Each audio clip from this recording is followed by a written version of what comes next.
अस्सलामुअलैकुम नाजरीन। बाहर वाले फौजी क्वार्टर के दरवाजे के सामने अस्टीन गन्नों का रुख मकान की तरफ किए चाको चौबंद खड़े थे।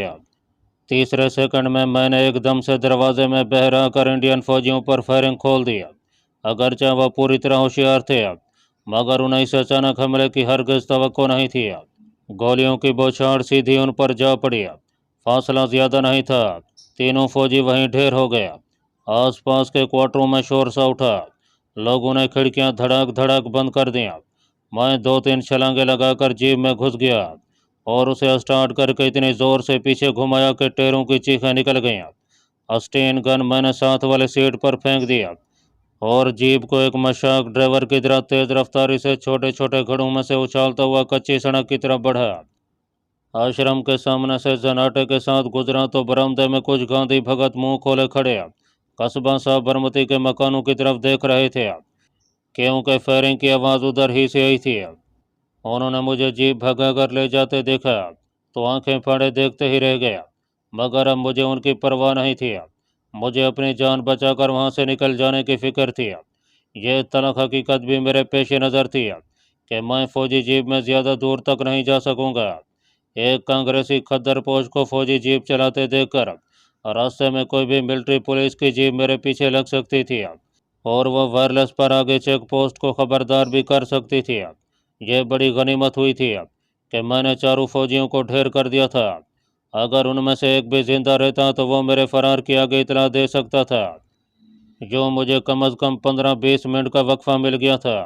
इतने मुख्तसर वक्त में मैं ज़्यादा से ज़्यादा दूर निकल जाना चाहता था। मेरी जीप बहुत जल्द अहमदाबाद वाली सड़क पर है। पक्की सड़क पर आते ही जीप की रफ्तार मैंने तेज कर दिया। चंद कोस तक सड़क बिल्कुल सीधी चली गई। सामने से आते मुझे कुछ ट्रक और एक दो सरकारी बसें मिली। फौजी गाड़ी अभी तक कोई नहीं मिली थी। सड़क आगे जाकर बाएं जानब घूम गई। यहाँ सड़क के दोनों जानब दरख्त थे। दाएं बाएं दूर कहीं कहीं कारखानों की लंबी चिमनियाँ नजर आने लगी थीं। मैं अहमदाबाद शहर के मज़ाफ़ात में पहुंच गया था। अब मेरे लिए चारों तरफ खतरा ही खतरा था। मुझे फौजी जीप से छुटकारा हासिल करना था, क्योंकि यह मुझे आगे किसी जगह भी पकड़वा सकती थी। मैंने जीप को कच्चे पर उतार दिया। यहाँ से एक रास्ता दरख्तों में से होता हुआ दाएं जानब दूर किसी कारखाने की तरफ जाता था। जीप की रफ्तार आहिस्ता हो गई थी। इधर उधर खेतों की बजाय सूखी घास का वीरान मैदान था, जहाँ गड्ढे और खड्डे थे। मैं जीप को एक गड्ढे के किनारे पर ले आया। मैं जल्दी से जीप से उतरा और कुछ सोचे बगैर उसे जोर लगाकर गड्ढे में धकेल दिया। जीप ने एक कलाबाजी की और गड्ढे में गिरते ही उलट गई। उसके पहिए अभी तक घूम रहे थे। मैं थोड़ा सा झुककर कारखाने की चिमनी की तरफ भागने लगा। कुछ दूर झुके झुके भागने के बाद मैं एक नाले की मुंडीर पर से उतरकर सीधा हो गया। मेरी दोनों जानब नाले के ऊपर को उठती हुई दीवारें थीं। इस नाले के इन वस्त में कारखाने के केमियाई पानी की छोटी सी नाली बह रही थी। मैंने अब पूरी रफ्तार से भागना शुरू कर दिया। नाला बाएं जानब को घूमा तो सामने कारखाने की दीवार आ गई, जिसके अंदर लगे एक सीमेंट की कुशादा पाइप में से गंदा पानी नाले में गिर रहा था। अब मैंने दौड़ना बंद कर दिया और एक तरफ पाँव के बल बैठकर अपने सांस को दुरुस्त करने लगा। 2-3 मिनट तक मैं वहीं दबका बैठा रहा। जब मेरा सांस नॉर्मल हुआ तो चढ़ाई चढ़कर नाले से बाहर निकल आया। सामने निगाह डाली तो एक छोटी सी ग्राउंड के पार क्वार्टर की दो कतारें चली गई थीं। बाएं तरफ कुछ फासले पर कारखाने का बड़ा गेट था, जिसके बाहर दो ट्रक एक जानब खड़े थे। मजदूर उनमें बड़ी बड़ी गांठें लाद रहे थे। मैं क्वार्टरों के दरमियान से गुजरने लगा। मेरे खद्दर के कांग्रेसी लिबास से किसी को हरगिज शक नहीं पड़ सकता था कि मैं मफरूर गैर मुल्की जासूस हूँ, लेकिन साहब बरमती आश्रम वाले मेरे हुलिया से खूब वाकिफ थे। शोभा और उसका पिताजी भी मिलिट्री पुलिस को मेरा हुलिया बता सकते थे। इस पस मंज़र में मेरा हुलिया मेरा दुश्मन था। इसके बावजूद अभी थोड़ा सा वक्त मेरे पास बाकी था। अभी मिलिट्री पुलिस वाले साहब बरमती आश्रम नहीं पहुंचे होंगे, मगर इस बात का इम्कान भी था कि आश्रम वाले और कस्बे के लोगों ने अपने फौजियों की हलाकत के बारे में पुलिस को फ़ोन पर इतला कर दी होगी और शहरी पुलिस भी मेरी तलाश में निकल खड़ी हो। सिविलियन पुलिस ने मिलिट्री पुलिस को खबर कर दी हो और यूँ भारतीय फौजी पुलिस की गाड़ियाँ चंद सानियों में गर्दिश करने वाली हों। मेरा टारगेट अब अहमदाबाद के मज़ाफ़ात में पुराने तालाब के किनारे वाला अपना एजेंट का क्वार्टर था, जहाँ मैं किसी न किसी तरह पहुँचना चाहता था। अहमदाबाद मेरा देखा भला शहर था और मैं अपने एजेंट के क्वार्टर को जाने वाले तमाम रास्तों से वाकिफ था। दूर अहमदाबाद शहर के बहर की बुलंद इमारतें मुझे दोपहर की धूप में साफ नजर आने लगी थीं। मुझे एक ट्रक कारखाने के दरवाजे से निकलकर अपनी तरफ आता नजर आया। मैं क्वार्टरों के दरमियान वाली गली से अब बहर छोटी कच्ची सड़क पर आ गया था। ट्रक करीब आया तो मैंने उसे हाथ का इशारा किया। ट्रक ड्राइवर ने खद्दर पहुंच गांधी भगत को देखकर ट्रक खड़ा कर दिया और गुजराती में कहा, माशा जी, मैं रानीवाड़ा जा रहा हूँ। रानीवाड़ा एक सनती कस्बा था जो अहमदाबाद के जनूब मशरक की जानिब उस इलाके में वाक़ था जहाँ से मेरे एजेंट का क्वार्टर ज़्यादा दूर नहीं था। मैंने हाथ जोड़कर प्रणाम करते हुए बड़ी मीठी और लुजाजत भरी जबान में कहा, महाराज, मुझे भी रानीवाड़ा ही जाना है। ड्राइवर ने हाथ से पीछे की तरफ इशारा करते हुए कहा, पीछे चढ़कर ट्रक में बैठ जाएं। मैं ट्रक के पीछे बड़ी बड़ी गांठों के दरमियान छुप कर बैठ गया। ट्रक चल पड़ा। यह बड़ी खुश आइंदा बात थी कि ट्रक का रुख अहमदाबाद वाली शाहरा की जानब नहीं था। वहाँ मेरे लिए बेपनाह खतरात थे। मैं समझता हूँ कि कुदरत की तरफ से हो रहा था। ट्रक बाएं जानिब एक कच्चे रास्ते पर पड़ गया। यह ट्रक कारखाने से माल लाद कर रानीवाड़ा की तरफ जा रहा था। उस तरफ मेरे लिए खतरा कम था, फिर भी मैं पूरी तरह चौकस होकर बैठा था और बाहर निगाह रखे हुए था कि पीछे से कोई फौजी या पुलिस की जीप तो मेरे ताकों में नहीं आ रही। ट्रक की रफ्तार ज़्यादा तेज नहीं थी क्योंकि सड़क खराब थी। ट्रक को रानीवाड़ा के सनती कस्बे में पहुंचने में 20-25 मिनट लग गया। इस वक्त तक जाहिर है पुलिस और फौज के सिपाही मेरी तलाश में आसपास के इलाके में फैल चुके थे। रानीवाड़ा एक बड़ा कस्बा था और यहाँ से शहर चूँकि ज़्यादा दूर नहीं था, इसलिए इस कस्बे में शहर की सारी अलामतें मौजूद थीं। यहाँ टेलीफोन के खंभे भी नजर आए। इसका मतलब है कि यहाँ की पुलिस चौकी को भी मेरे बारे में खबरदार कर दिया गया होगा। ट्रक के रुकते ही मैं फौरन बाहर कूदा और ट्रक ड्राइवर का शुक्रिया अदा किए बगैर मैंने अपने एजेंट के क्वार्टर की तरफ तेज तेज चलना शुरू कर दिया। मैं आबादी से दूर रहकर चल रहा था। आखिर मुझे उस पुराने तालाब की घाट पर बनी हुई बारादरी नजर आई जिसके करीब ही हमारे एजेंट दादा भाई का छोटा सा गैराज और क्वार्टर था। दिन का वक्त था। इस वक्त एजेंट के गैराज में दूसरे लोग भी मौजूद हो सकते थे और मैं चाहता था कि उनकी नज़रें बचाकर अपने एजेंट से मुलाकात करूं। अपने एजेंट का क्वार्टर अब बिल्कुल सामने था। मैंने खुदा ताला का शुक्र अदा किया कि मैं महफूज हालत में वहां तक पहुंच गया हूं। मैंने पीपल के एक दरख्त के पीछे खड़े होकर अपने एजेंट के क्वार्टर वाले गैराज को देखा। मुझे अपना एजेंट दिखाई ना दिया। बाहर एक पुरानी मोटर के पास एक लड़का बैठा कार के दरवाजे को ज़मीन पर रखे रेती से रगड़ रहा था। मैं वहां ज़्यादा देर खड़ा भी नहीं रह सकता था। पीछे से होकर चलता हुआ क्वार्टर के हक्का में आ गया। क्वार्टर की पिछली खिड़की खुली थी और उसकी सलाखों के पास अंदर की जानिब एक गोल डब्बा रखा था। मैं आहिस्ता आहिस्ता चलता हुआ खिड़की के पास आया और फिर एक तरफ झांक कर अंदर देखा। मुझे अपने एजेंट को देखकर बेइंतहा खुशी हुई। वो दीवार की अलमारी का पट खोले उसमें से कुछ निकाल रहा था। मैंने आहिस्ता से अपने कोड का खुफिया जुमला दोहराया। अपने एजेंट को जैसे एक झटका सा लगा। उसने तेजी से पलट कर देखा। उसकी आंखों में ऐसी चमक थी कि ये चमक मैंने पहले कभी नहीं देखी थी। उसने मुझे कांग्रेसी लिबास में भी पहचान लिया था। वो सलाखों के पास आकर आहिस्ता से बोला, खिड़की के नीचे बैठे रहो, यहाँ से हिलना मत। वो खिड़की बंद करके चला गया।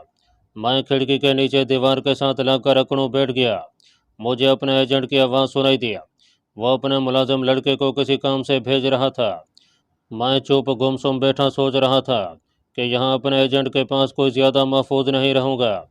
पुलिस और फौज के जवान यहाँ भी मेरी खोज में आ सकते हैं और यूँ मैं अपने एजेंट के लिए भी मुश्किल पैदा कर सकता हूँ। इतने में मेरे ऊपर खिड़की के पट खुलने की आवाज़ आई। फिर मेरे ऊपर एक गिरवे रंग की चादर गिरी। एजेंट ने आहिस्ता से कहा, इसे अच्छी तरह से ओढ़कर क्वार्टर में आ जाओ। शायद ये इसलिए था कि कोई मुझे कांग्रेसी लिबास में क्वार्टर में दाखिल होते ना देखे। मैंने अपने जिस्म पर चादर लपेटी और दीवार के साथ चलता हुआ गैराज के सामने से निकलकर क्वार्टर में दाखिल हो गया। जो ही मैं क्वार्टर के कमरे में दाखिल हुआ, एजेंट दादा भाई ने दरवाज़ा अंदर से बंद करके कुंडी लगाई और बोला, वो लोग कहाँ हैं? उसका मतलब पाकिस्तानी साइंसदान डॉक्टर अफरीदी और उसकी बेटी नूरीन से था, जिनको फरार करवा कर मुझे अपने इस एजेंट के पास लाना था। मैंने मुख्तसरन अल्फाज में मगर तमाम अहम जुज़ियात के साथ जब उसे अपनी पूरी कहानी सुनाई तो वो एकदम से उठा और बाहर चला गया। वो दरवाज़ा बंद कर गया था मैं लकड़ी के तख्त पर ही बैठा रहा। थोड़ी देर बाद वापस आया तो उसके हाथ में चमड़े का एक थैला था। उस थैले में मोटर के इंजन मरम्मत करने के चंद एक औजार और पुराने चीथड़े भरे हुए थे। मुझसे कोई बात किए बगैर कोने वाली अलमारी खोलकर उसने एक पुरानी पतलून और कमीज निकाल कर मेरी तरफ फेंकी और बोला, इसे फौरन पहन लो। मैं कपड़े बदलने लगा। उसने मेरे माथे पर से तिलक की 3 लकीरें मिटा दी और कोने में पड़े एक डब्बे में से थोड़ी सी कालक हथेली पर रखी और मेरे चेहरे, गर्दन और हाथों पर जगह जगह मल दिया। अब मैं गांधी भगत का अंग्रेजी वर्कर की बजाय एक मोटर मैकेनिक बन चुका था। यह सारा काम 2-4 मिनट में हो गया था। उसने मेरे कपड़ों को एक लिफाफे में डाला और बोला, तुम यहीं ठहरो, मैं इन्हें बहराग लगा कर आता हूँ।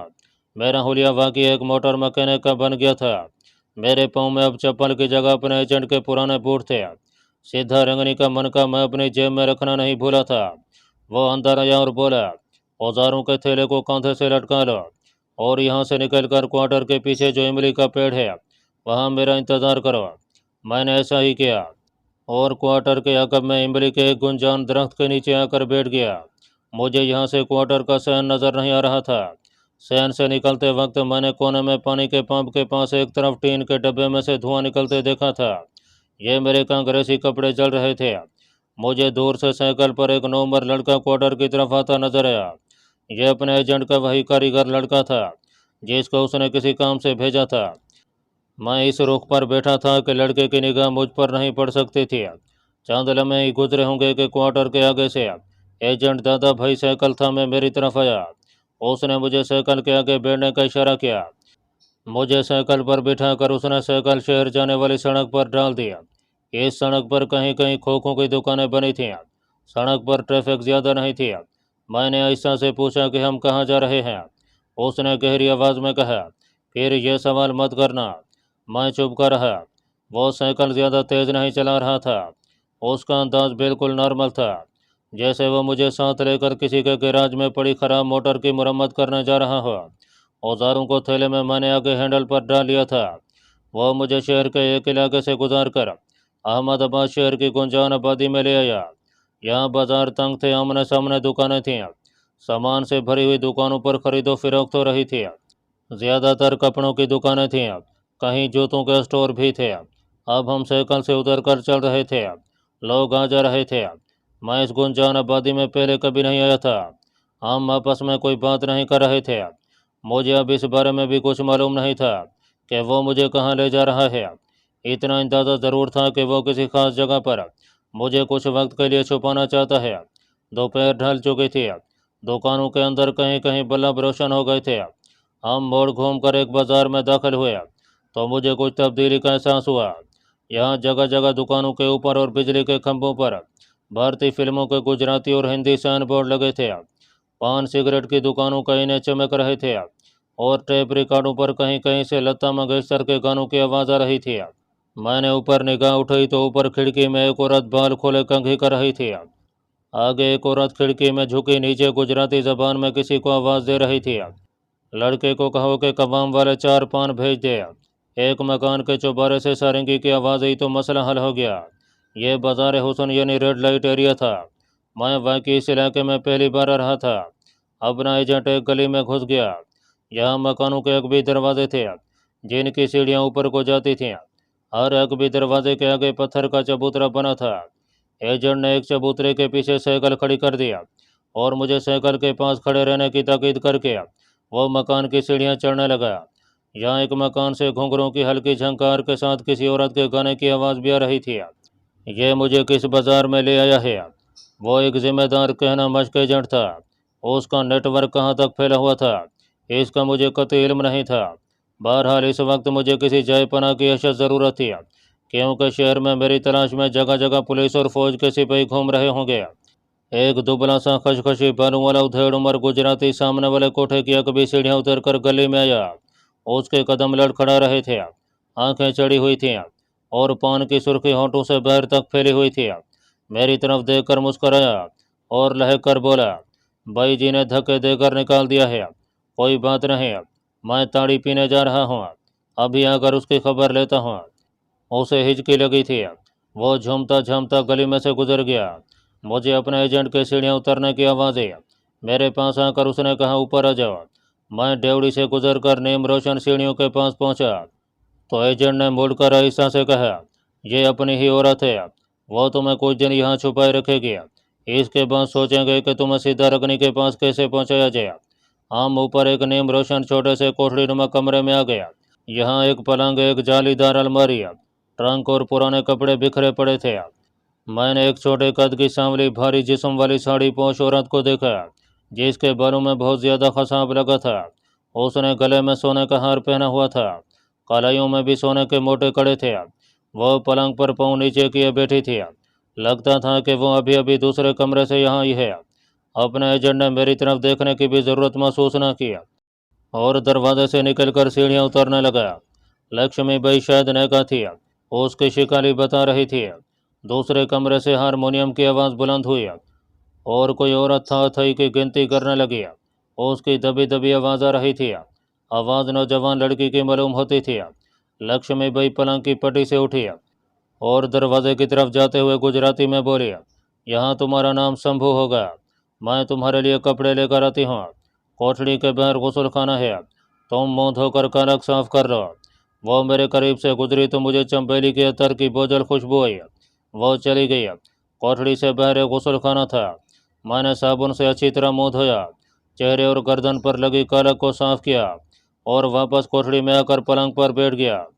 सोचने लगा, ये औरत हमारे नेटवर्क की औरत ही हो सकती है। इसके बारे में सिर्फ हमारा एजेंट दादा ही जानता था। यह उसके राब्तों की एक कड़ी थी, जिसका राज उसे मुझ पर खोलना पड़ा था, वरना एजेंट किसी दूसरे एजेंट को अपने फैलाए हुए जाल के बारे में कभी कुछ नहीं बताते। लक्ष्मी बाई ने मुझे पहनने को धोती कुर्ता और रबर की एक चप्पल दिया। सर पर बांधने के लिए जर्द रंग की एक पगड़ी भी दिया। वो कोई बात किए बगैर चली गई। मैंने दूसरा लिबास पहन लिया, पगड़ी भी गुजरात के देहाती लड़कों की तरह बांधी। लक्ष्मी बाई ने मेरा पूरा हुलिया बदल डाला था। अब एक नज़र में मैं पहचाना नहीं जा सकता था। वो मुझे इस कोठड़ी से निकालकर उस मंजिल की एक शय नशीन में ले गया, जिसकी छत खड़े होने से मेरे सर को छू रही थी। यहाँ कोने में एक तख्त पर दरी बिछी थी। एक पुराना गौ तकिया लगा था। दीवार पर एक बहुत ही धीमा बल्ब जल रहा था। बंद शय नशीन में आम के अचार की बू फैली थी। मेरा इस जगह दम घुटने लगा था। लक्ष्मी बाई शय नशीन के दरवाजे में खड़ी थी। आहिस्ता से बोली, बाहर का गुस्ल खाना तुम देख चुके हो, बगैर ज़रूरत बाहर मत निकलना। तो मैं दोनों वक्त खाना मैं खुद आकर दे जाया करूँगी। बाहर निकलकर उसने शय नशीन का दरवाज़ा बंद कर दिया। मुझे दरवाजे पर ताला लगाने की आवाज़ सुनाई दी। गोया मैं शय नशीन में बंद कर दिया गया था। अब मैंने जायजा लिया तो मालूम हुआ कि तख्त के ऊपर छत के पास एक छोटा सा चौकोर सुराख था, जिससे बाहर की ताज़ा हवा अंदर आ रही थी। यह सुराख यकीनन गली में खुलता था।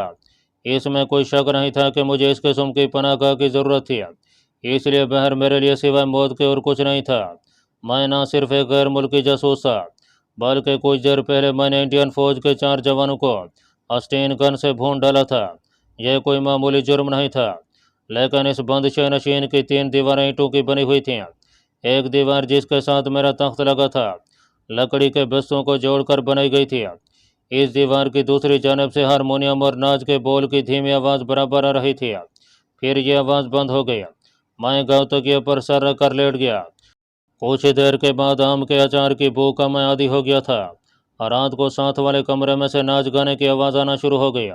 मैंने लकड़ी की दीवार के एक बस्से से कान लगा दिया। फिर कोई ऐसी झरी तलाश करने लगा जिसमें से मैं भी नाच गाना देख सकूं। झरी तो ना मिली, मगर टटोलने से लकड़ी का एक तख्ता एक जगह से खिसक गया। मैंने ज़रा जोर लगाया तो तख्ते का चौकट्टा एक तरफ से थोड़ा सा हट गया। अब क्या देखता हूँ कि चांदनी बिछी है, गाँव तकिए लगे हैं, तमाशबीन बैठे झूम रहे हैं और 16 सिंगार की एक लड़की रक्स करते हुए गाना गा रही है और नरद भव कर रही है। नायिका लक्ष्मी बाई गौ तकिए से टेक लगाए बैठी है। तमाशबीनों के उछाले हुए नोट उठा उठा कर पानदान में डाले जा रही है। लकड़ी की जिस दीवार में से मैं झांक रहा था, वो थोड़े से सिमटे हुए पर्दे के हक में थी और मैं किसी को नजर नहीं आ सकता था।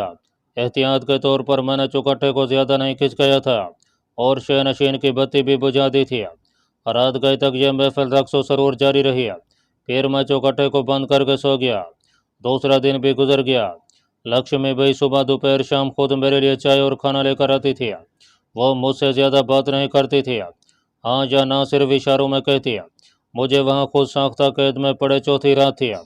कोठे की बैठक में हस्बे मामूल नाच गाना हो रहा था। मैं लकड़ी के बस्ते को एक तरफ जरा सा खिसकाए मुजरे से लुत्फानंदोज हो रहा था।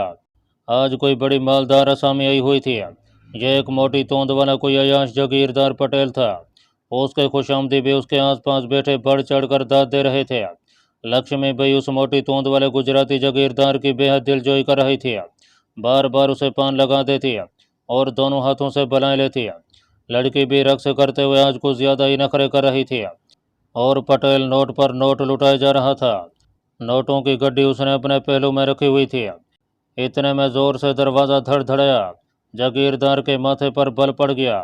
लक्ष्मी बाई ने नापसंदीदगी से दरवाजे की तरफ देखा, फिर अपने नौकरनुमा गुंडे को इशारा किया। उसने दरवाज़ा खोलकर बड़ी धौंस से कहा, कौन है बे? जानते नहीं पटेल साहब आए हुए हैं। आज आम लोगों के लिए गाना नहीं होगा। दरवाज़ा धड़ाक से खोलकर एक ऊंचा लंबा घुटी हुई गर्दन वाला आदमी अंदर आ गया। उसके हाथ में 303 की राइफल थी। सर पर काली पगड़ी इस तरह बांध रखी थी कि एक एक पोल उसकी ठोड़ी को लिपटता हुआ कानों के ऊपर पगड़ी तक चला गया था। मुझे ये शिकल शनासा महसूस हुई। गाना रुक गया। लक्ष्मी बाई ने कहा, आज आम गाना बंद है भाई, तुम कर लेना। नौवारा 303 की राइफल अपनी गोद में रखकर जागीरदार पटेल के बिल्कुल सामने बैठ गया और उखड़ लहजे में बोला, भाई अगर पटेल के पास माल है तो हमारे पास भी माल है, हम भी गाना सुनेंगे। मैं अपनी जगह पर उछल सा पड़ा। मैंने इस अजनबी को पहचान लिया था। यह मेरी महबूबा सिद्धा रंगनी डाकू का नायब खास भगवा डाकू था। यह यहाँ कैसे आ गया? यह एक संग दिल खूनी डाकू था।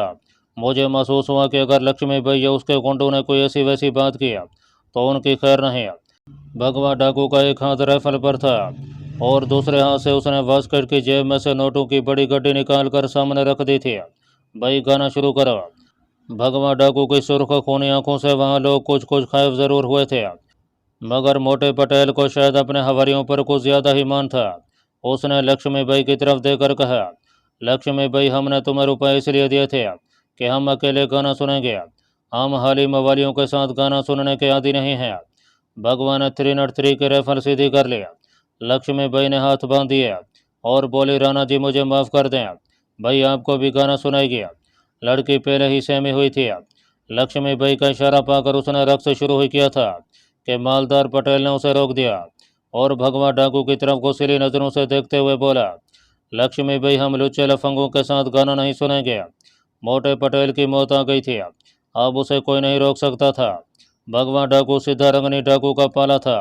वो अपने बेइज्जती बर्दाश्त करे ये कभी हो नहीं सकता था। भगवा डाकू के तन बदन में आग लग गया। उसने आओ देखा न तो 303 उठी और धई से फायर कर दिया। गोली सीधी मोटे पटेल की छाती में जा गई और दिल को चीर कर पार हो गई। वहाँ कोहराम मच गया। एक सेकंड में बस हाथ उलट चुकी थी। भगवा डाकू खड़ा हो गया और बाहर भागने का रास्ता देखने लगा। मैंने लकड़ी के बस्ते को एक तरफ धकेल कर उसे आवाज़ दी, भगवा यहाँ आ जाओ, मैं रघु हूँ।